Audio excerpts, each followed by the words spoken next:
Good morning everyone or magandang umaga na naman sa inyong lahat. So ngayon, ako na lang mag-isa dito sa bahay kasi yung kasamahan ko sa bahay is napunta ng ibang lugar. May pinuntahan na importante. So tapos ko na napakain yung mga manok ko. Tapos ang gagawin ko na lang is mamahouse ako. Then after that, so magsimulan ako magtrabaho dito sa aking bonsai material. So yung mga alaga ng anak ko na pusa. So after this is lininisan ko pa sila yung nila. Hindi pa sila nakakain, tapos yung mga dumi nila doon sa baba linilisan, tapos bigyan ko ng pagkain pa sila, pero kakain muna ako ng pamahaw. So ito yung buhay namin, or buhay pag ikaw lang mag-isa. So ito yung hinahanda kong pagkain, yun lang makakaya ko kasi ako lang mag-isa dito. Yung level or mahirap na level. So yung sinain ko kagabi na kanin, ito lang ang kakainin ko para makatipid kasi tapos tinitipid ko yung budget para hindi naman siya sayang. So kung makaabot pa itong kanin na ito yung maghapon, so pwede ko pa itong so nakapaganda ng high-tech ngayon. I think yung binili ito ng asawa ko, this is made in China. So iba na ang rice cooker ngayon, parang robot. Tapos nakainit na ako ng tubig. So ako mahilig ako sa kape, kaya hindi ako kakakain ng walang kape. So just sharing lang po. So tapos saan yung kape dito? Gisungkab yung inununa namin. Yan, na bukas gisungkab sa iring, yung layaw na iring dito. So ito yung yan, kape nga gagamitin ko. Tapos dalawang itlog siguro, yung isa yung tanghalian gamitin, tapos yung longganisa na yan, isa i-divide ko. Siguro mga 3 o 4 lang kakain ko for this breakfast. Saan ba yun? Ito, cream. Tapos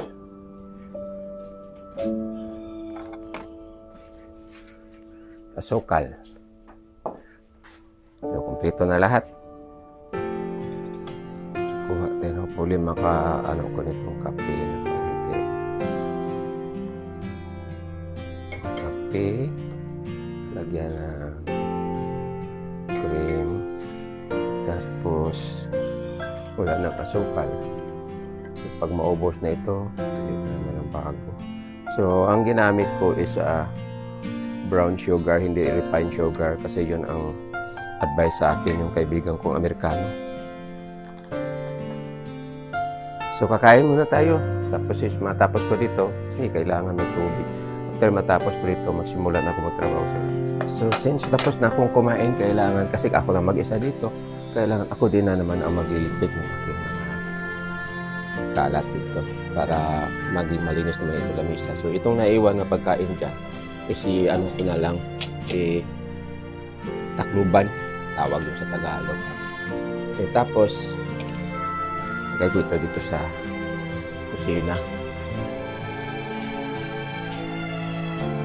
Siyempre naman, bilang maintenance ko, ito lang, mag-minute lang, hinili tayo dito na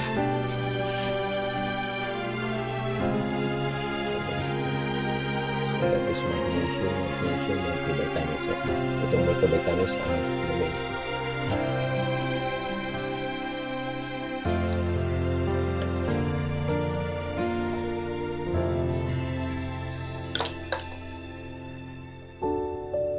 ito ang tabletas ng multivitamins. Ilagay lang dyan.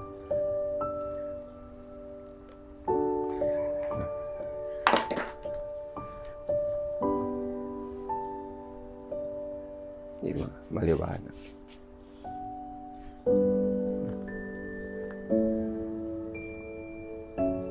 So basta, multivitamins.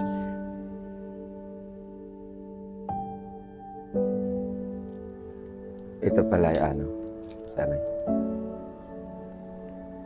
life extension vitamin D3. So nalimutan ko.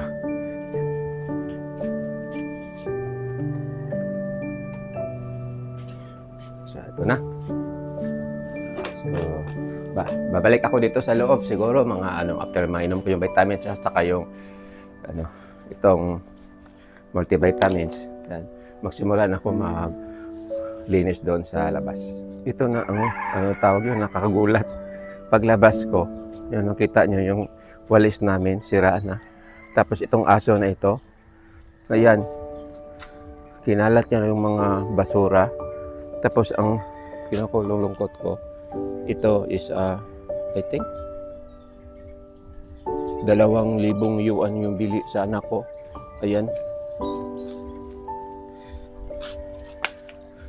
So yun ang pinili sa anak ko galing China, 2,000 yuan sabi ng anak ko. Sinira. So gawin ko dito mamaya, magwawalis na lang ako. Yung aso na yun ang kumakagat. Ipatali ko mamaya yan. So maghanap na ako ng bonsai materials dito.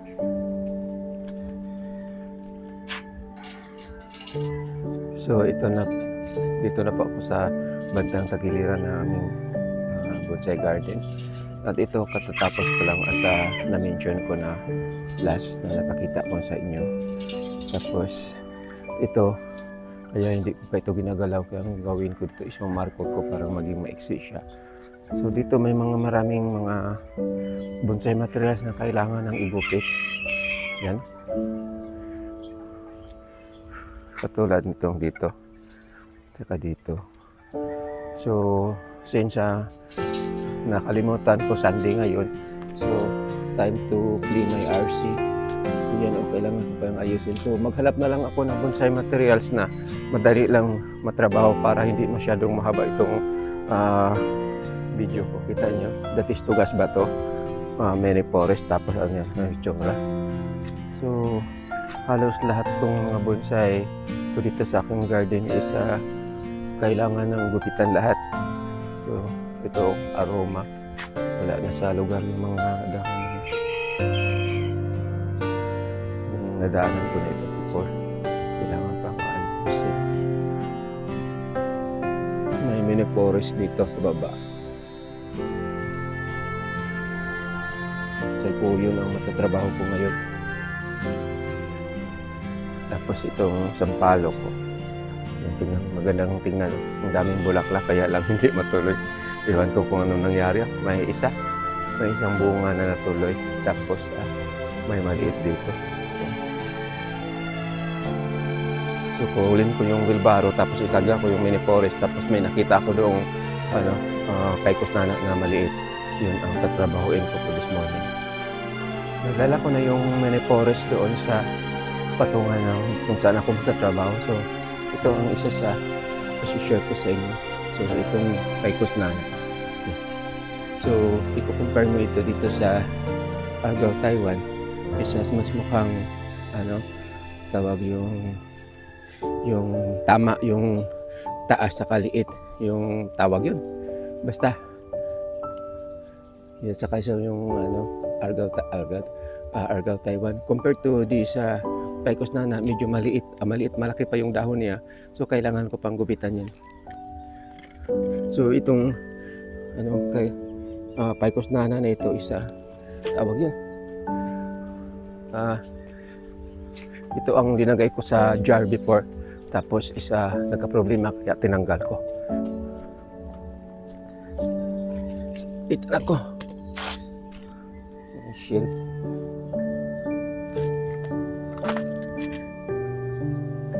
So since ito madali lang ito.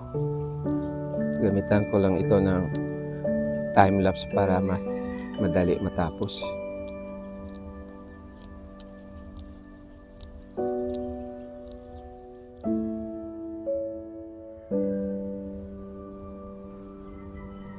So ito na, natapos ko na itong paggugupit ng aking tugas bato mini forest. So itong mini forest madali lang gawin. Ang problema lang nito is mahirap iripat, lalo na itong mini forest kung may mga bonsai materials nga na diyon sa taas ng rock nakapatong. So yun ang napakahirap na magripat nito. Kailangan 2 tao na magbunot nito bago ito maripat. So ito sa siding niya, pa-incline ito. Kasi itong mini forest ito ready for tawag landscaping. para pang landscape ito. So lipat na to dito sa baba. Ito na namang Paycos nana.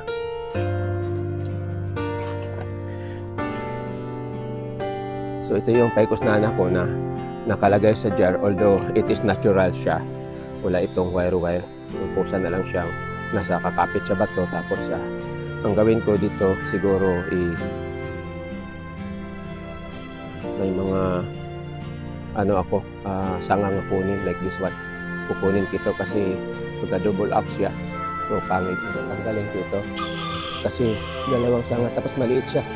Ito compared to the other ones malaki. So sa toothbrush ito, tanggalin ito. Okay. So itong bonsai materials na ito is kahit wala siya sa forma, pero at least it's a natural look lang siya. So ngayon, ang gawin ko dito is tanggalan ng dahon para lalo pang lumiliit yung dahon niya.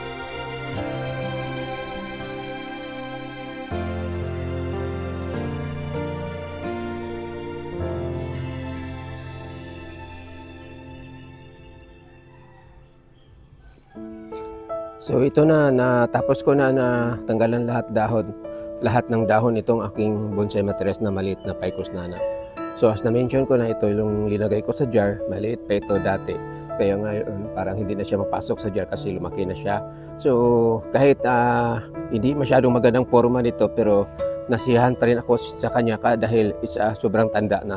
Maliit siya pero sobrang tanda itong aking Paycos nana. So ito lang masishare ko sa inyo for this morning about also kung anong ginagawa ko araw-araw dahil I am ngayon home alone. Ako lang mag-isa dito sa bahay. So dalawa lang ang ko kasi maglaro pa ako ng RC ko. It's Sunday today. So ako lang mag-isa. So I need to lingaw-lingaw na naman. So bye-bye. Thank you for watching.